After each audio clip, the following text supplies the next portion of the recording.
Berjumpa lagi dengan kami, channel Bui Walet Sulawesi, channel yang membahas soal budidaya walet, baik itu dari tips, trik, info, serta pengetahuan dan pengalaman kami dalam melestarikan walet serta mengambil dari sisi manfaatnya, yaitu imbang ya. Jadi kita melestarikan dan juga mengambil manfaat dari pada hasil budidaya walet.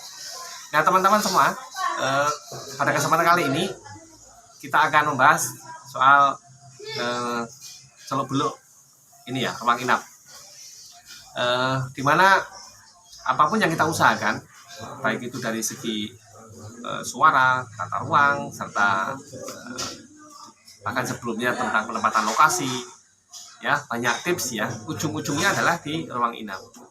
Jadi ruang inap ini yang perlu kita perhatikan, karena pada akhirnya nanti yang kita harapkan adalah walet itu respon, gampang akses, dan kemudian tinggal di ruang inap ya, kemudian tinggal di ruang inap. Maka ruang inap ini yang perlu kita perhatikan juga.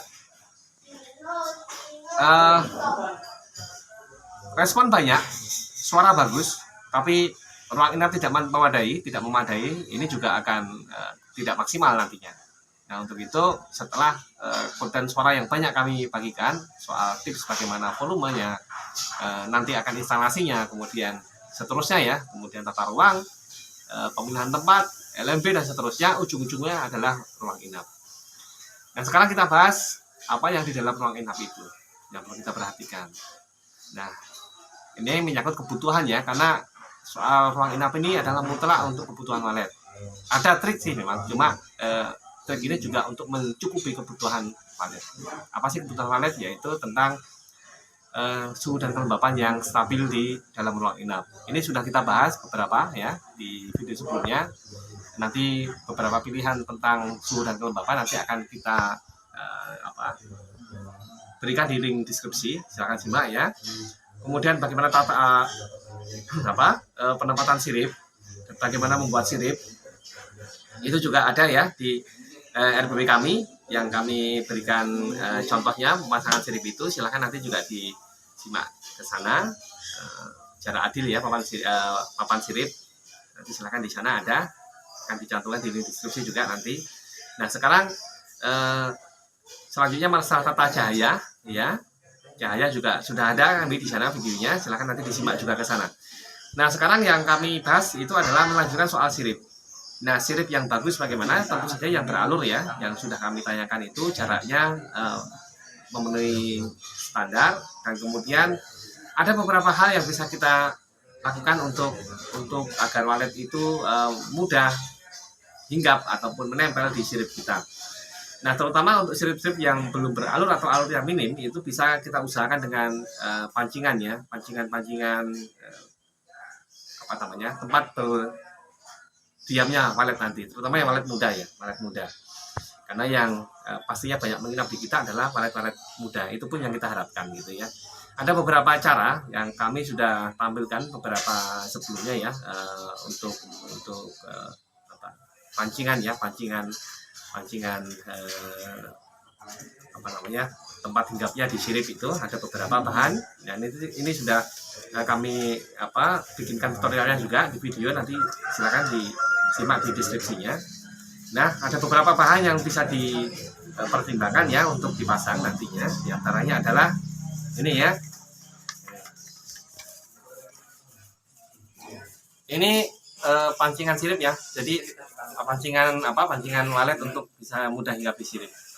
Ini bahan ini terbuat dari kertas karton ya, bisa menggunakan bekas kotak nasi itu, kotak nasi yang pakai kertas karton itu. Nah, bisa seperti ini, dia bisa masuk di sini kemudian hinggap, dan kemudian akan mudah membuat landasan sarang ya. Nah ini bentuk yang untuk di sirip lurusnya. Ada bentuk seperti ini untuk yang di sirip sudutnya ya. Jadi untuk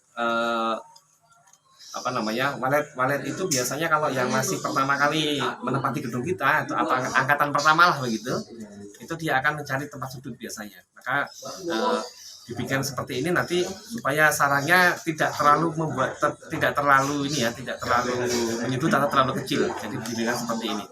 Ini nyaman buat walet muda, ya, terutama walet muda. Nah, keuntungan dari karton ini dia apa namanya nanti teksturnya halus ya, karena karton sendiri juga bertekstur halus dan juga terjaga kebersihan sarangnya ya nantinya. Cuma memang ini tidak selamanya dipakai, nanti ada beberapa hal yang perlu kita pertimbangkan untuk memasang pancingan seperti ini. Ya nanti akan kami jelaskan. Nah, kita menuju ke bahan dan bentuk yang lain. Nah ini Anda bisa menggunakannya ya. Ini dengan styrofoam ya, dengan styrofoam ini juga nyaman buat walet muda. Cuma persoalannya membuat seperti ini, memasang styrofoam juga harus diperhatikan. Jadi biasanya kelemahannya walet-walet muda ataupun yang sarang yang sudah terbentuk di sini, terus kemudian nanti ada waletnya, terus sudah menetas ya, nanti rawan akan memakan ini ya, memakan